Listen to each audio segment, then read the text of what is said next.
ये कहानी है रमेश नाम की एक पर्सन की। रमेश 2019 के अंदर में म्यूचुअल फंड के अंदर पैसा इन्वेस्ट करना स्टार्ट करता है और 2021 तक वो नॉन स्टॉप एसआईपी करता है। 2021 के अंदर में उसके फंड ने बहुत ही बढ़िया परफॉर्मेंस दे दिया था, मतलब उसका पोर्टफोलियो ग्रीन हो गया था, उसका कॉन्फिडेंस बहुत ज्यादा हाई हो गया था। लेकिन टाइम आता है 2022 का और मार्केट थोड़ा सा अनस्टेबल हो जाता है, नीचे गिरना स्टार्ट हो जाता है। उस टाइम पे जो रमेश का म्यूचुअल फंड था वो मार्केट से भी ज्यादा नीचे गिर जाता है। और उसके बाद टाइम आता है 2023 और 24 का। इस टाइम पे मार्केट रिकवर करना स्टार्ट करता है, बट जो रमेश का म्यूचुअल फंड होता है वो अभी भी रिकवरी फेज में नहीं आता है, वो और ज्यादा नीचे गिरता चला जाता है, वो मार्केट को भी नहीं बीट कर पाता है 2023 और 24 के अंदर में। इसके बाद रमेश के माइंड में दो सवाल निकल के आता है जो आज के टाइम में मैक्सिमम इन्वेस्टर्स के माइंड में चल रहा है कि क्या इस म्यूचुअल फंड से एग्जिट कर लेना चाहिए या होल्ड करना चाहिए, या मैंने कहीं गलत म्यूचुअल फंड तो चूज नहीं कर लिया है। और यही सवाल आज के टाइम में उन लोगों के दिमाग में चल रहा है जो पिछले 2-3 साल से म्यूचुअल फंड के अंदर पैसा इन्वेस्ट कर रहे हैं। उनका भी म्यूचुअल फंड कुछ खास परफॉर्मेंस नहीं दे रहा है, स्पेशली स्मॉल कैप और जो मिड कैप के इन्वेस्टर हैं उनकी तो हालत ही खराब हो चुकी है। बहुत सारे लोग कमेंट में टाइप करते रहते हैं क्या मैं इस म्यूचुअल फंड को सेल कर दूं, क्या ये म्यूचुअल फंड मेरे लिए बना हुआ है। अगर आपने इस पूरे वीडियो को वॉच कर लिया ना तो आपको ये पता लग जाएगा कि आपको म्यूचुअल फंड को सेल कब करना है। जो आप म्यूचुअल फंड के अंदर पैसा इन्वेस्ट कर रहे हैं उसको सेल कब करना है, इसके बारे में इस पूरे वीडियो के अंदर हम बात करने वाले हैं। ध्यान रखिएगा, जो भी मैं आपको पॉइंटर्स बताने वाला हूं अगर ये पॉइंटर्स आपके म्यूचुअल फंड से मैच करते हैं, ध्यान रखिएगा अगर मैच करते हैं तो आपको उस म्यूचुअल फंड को तुरंत क्विट करने की जरूरत है, आपको एक नए म्यूचुअल फंड की तलाश करने की जरूरत है अभी के टाइम में। अब देखिए म्यूचुअल फंड में प्रॉब्लम पैसा इन्वेस्ट करना नहीं होता है, प्रॉब्लम होता है गलत फंड को ज्यादा टाइम देना। हम बहुत ज्यादा कंफर्ट जोन में रहने वाले लोग हैं, हमने अगर एक गलत म्यूचुअल फंड चूज कर लिया है ना तो अपने आप को यही बता रहे होते हैं कि कल ये म्यूचुअल फंड बढ़िया परफॉर्मेंस देगा, एक साल बाद बढ़िया परफॉर्मेंस देगा, तो एक काम करते हैं इसको होल्ड करके रखते हैं, इसको सेल नहीं करते हैं। ऐसे भी बहुत सारे लोग होते हैं जिनको पता होता है कि मेरा म्यूचुअल फंड बेंचमार्क कैटेगरी को अंडर परफॉर्म कर रहा है और बहुत लंबे टाइम से अंडर परफॉर्म कर रहा है, उसके बाद भी उस म्यूचुअल फंड को अपने पोर्टफोलियो में रखे होते हैं केवल कंफर्ट जोन की वजह से। ये गलती आपको नहीं करनी है। आने वाले 5 पॉइंट्स के अंदर अगर कोई भी चीज आपके म्यूचुअल फंड के अंदर दिखती है तो उसको तुरंत एग्जिट करना मत भूलिएगा। पहला पॉइंट है अगर आपका म्यूचुअल फंड मार्केट में ही नहीं कैटेगरी में भी फेल कर रहा है तो उसको तुरंत एग्जिट करिए। बहुत सारे लोग क्या सोचते हैं ना, मार्केट ही खराब चल रहा है, मेरा म्यूचुअल फंड तो बहुत ही बढ़िया है, मार्केट अभी के टाइम में डाउन चल रहा है इसलिए मेरा फंड बहुत ही खराब परफॉर्मेंस दे रहा है। ये बहुत सारे लोग अपने आप को बेवकूफ बना रहे होते हैं। एक आपने नाम सुना होगा category average versus fund performance का, मतलब कि आपका फंड कैटेगरी एवरेज के मुकाबले कैसा परफॉर्मेंस दे रहा है।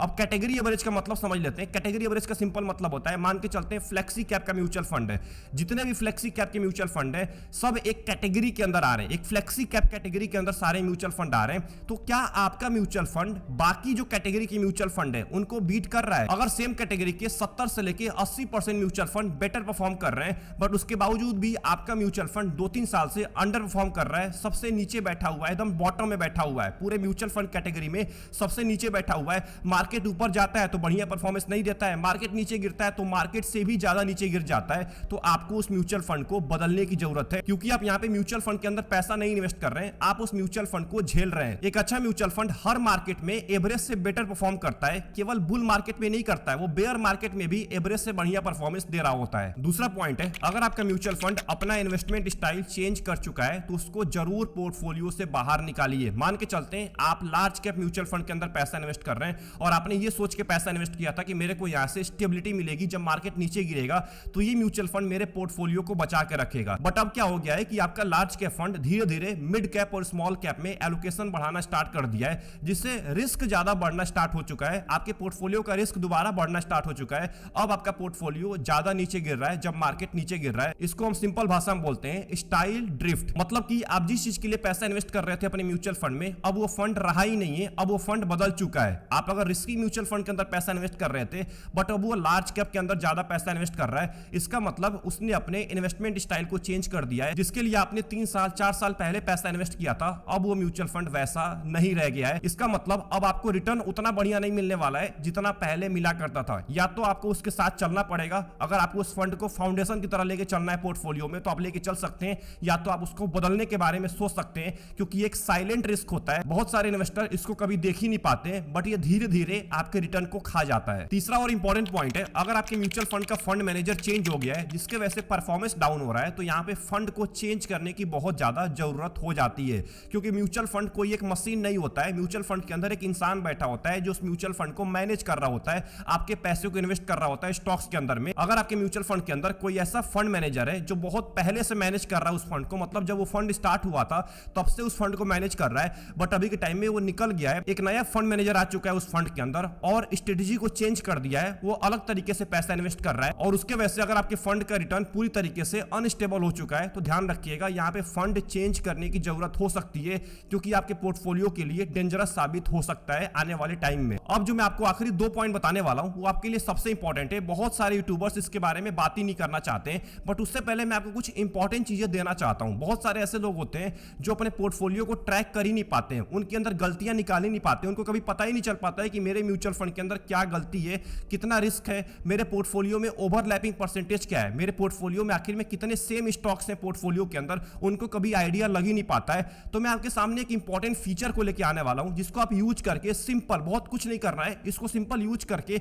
आप पता लगा सकते हैं कि आपके पोर्टफोलियो में क्या बदलाव करने की जरूरत है, जिसका नाम है रूपी जी। रूपी जी का एक बहुत ही इंपॉर्टेंट फीचर है म्यूचुअल फंड लैब। आपको कुछ नहीं करना है, डिस्क्रिप्शन में या पिन कमेंट में आपको लिंक मिल जाएगा, क्लिक करके तुरंत ऐप को डाउनलोड करके और अपने पोर्टफोलियो को यहां पे कनेक्ट करिए। जैसे ही आप पोर्टफोलियो कनेक्ट करते हैं वैसे ही आपको ये बता देगा कि आपके पोर्टफोलियो में कौन सा म्यूचुअल फंड अंडर परफॉर्म कर रहा है। आप इसकी म्यूचुअल फंड लैब फीचर का यूज कर सकते हैं, जिसके अंदर आप जाके लैब टेस्ट कर सकते हैं अपने म्यूचुअल फंड का, मतलब आपके म्यूचुअल फंड पोर्टफोलियो में कितना ओवरलैपिंग परसेंटेज है। आप चाहे तो यहां पे एक बना बनाया पोर्टफोलियो भी ले सकते हैं, मतलब अगर आपको बना बनाया पोर्टफोलियो चाहिए आपके रिस्क के अकॉर्डिंग, तो म्यूचुअल फंड लैब के अंदर आपको यह भी फीचर मिलता है। मतलब आपको अपने म्यूचुअल फंड पोर्टफोलियो को अगर अच्छे से रिसर्च करना है, ध्यान से रिसर्च करना है, तो आपके लिए रूपी जी का एक बहुत ही इंपॉर्टेंट फीचर काम आने वाला है, जिसका नाम है म्यूचुअल फंड लैब। कुछ नहीं करना है, डिस्क्रिप्शन में लिंक मिल जाएगा, क्लिक करके तुरंत डाउनलोड करके एक बार जरूर अपने पोर्टफोलियो का लैब टेस्ट करिए। तो अब बात करते हैं चौथे पॉइंट के बारे में। अगर आपका म्यूचुअल फंड आपको मेंटल स्ट्रेस दे रहा है तो उसको तुरंत क्विट करिए, उस म्यूचुअल फंड से दूर हो जाइए।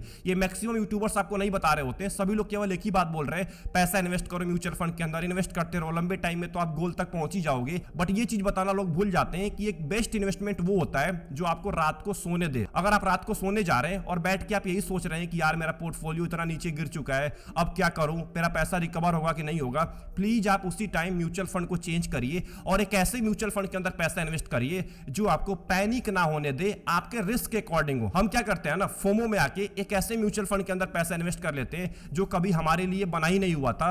शॉर्ट टर्म के चक्कर में, शॉर्ट टर्म में उसने कहीं बढ़िया रिटर्न दे दिया है तो हमने उसके अंदर पैसा इन्वेस्ट कर दिया, और फिर जब मार्केट नीचे गिर रहा होता है तो हमारी हालत खराब हो जाती है, हम रात को सो भी नहीं पाते हैं, केवल ये सोचिए कि मेरा म्यूचुअल फंड इतने ज्यादा लॉस में चल रहा है, मेरा पोर्टफोलियो इतना लॉस में चल रहा है। ये गलती मत करिए, झेलिए मत, किसी म्यूचुअल फंड को लेके झेलना नहीं है। हम बहुत ज्यादा झेलते हैं म्यूचुअल फंड को लेके, हम ले तो लेते हैं बट उसको निकालने की हिम्मत नहीं होती है।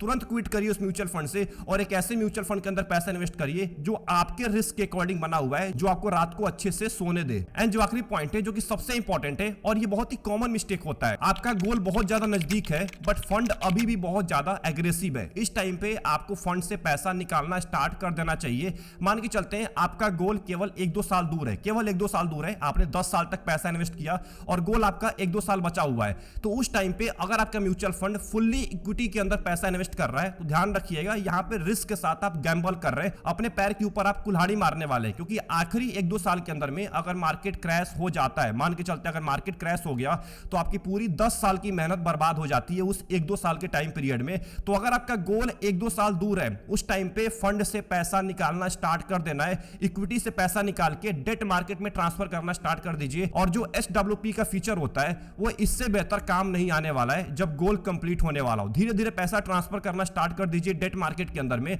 जिससे रिस्क आपका ऑटोमेटिक कम होता चला जाएगा।